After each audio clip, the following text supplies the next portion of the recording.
Bulletin की शुरुआत में अवां खे ख़बर तो बिलावल भुट्टो ज़रदारी कराची पहुतो है। बहरिया टाउन में एहतजाज बाद बेगुनाह माण्हुनि जी गिरफ़्तारियुनि जो बिलावल भुट्टो ज़रदारी तरफ़ां नोटिस वरितो वियो आहे।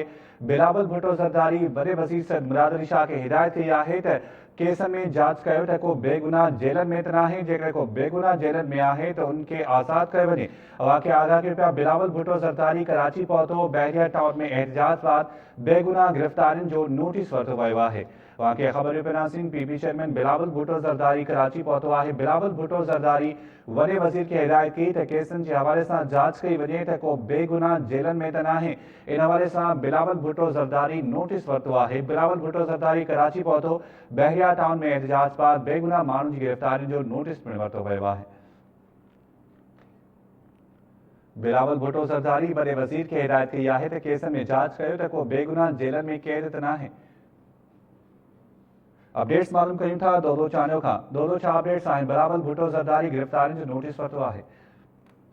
जी बिल्कुल शायद थोड़े जो 15 ॾींहंनि खां पोइ पाकिस्तान पार्टी जे चेयरमैन बिलावल भुट्टो खे यादि आयो त बहरिया टाउन जे आॾो जेको सिलेक्शन कमेटी जो पुरअमल एहतजाज हुयो उन दौरान गिरफ़्तारियूं कयूं वियूं आहिनि। बिलावल उनजो नोटिस वठंदे वॾे वज़ीर खे हिदायत जारी कई आहे त बेगुनाह गिरफ़्तार थियल माण्हुनि खे जी आज़ादी यकीनी बनाई वञे ऐं जांच कई वञे। जेको मुलज़ हुजे सिर्फ़ु उनखे सज़ा ॾी वञे।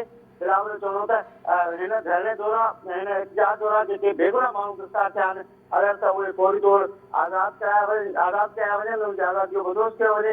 ऐं जेके जवाबदार हुआ जेके हक़ीक़ी माण्हू हुआ जेके हिन वाक़े में मुलज़ हुआ उन्हनि खे सज़ा ॾी वञे।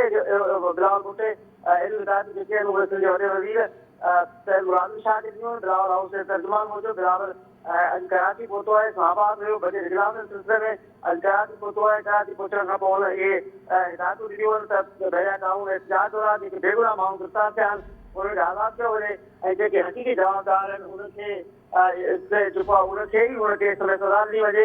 ऐं हिन इंक्वायरी जेका आहे हिन जी बाक़ाइदा कराई जेका मुकमल जांच कराई वञे त कहिड़ा माण्हू मुलज़ आहिनि कहिड़ा न आहिनि। बड़ी मेहरबानी दोदो चानियो अपडेट करण जे लाइ। बिलावल भुट्टो ज़रदारी कराची पहुतो। बहरिया टाउन में एहतजाज बाद बेगुनाह माण्हुनि जी गिरफ़्तारियुनि जो नोटिस वरितो वियो आहे।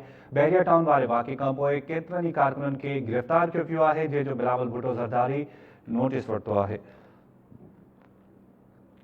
पीपल्स पार्टी चेयरमैन बिलावल भुट्टो ज़रदारी इस्लामाबाद खां कराची पहुतो। बिलावल भुट्टो ज़रदारी कराची पहुतो जंहिंखां पोइ बहरिया टाउन में एहतजाज बाद बेगुनाह माण्हुनि जी गिरफ़्तारियुनि जो बिलावल तरफ़ां नोटिस वरितो वियो आहे।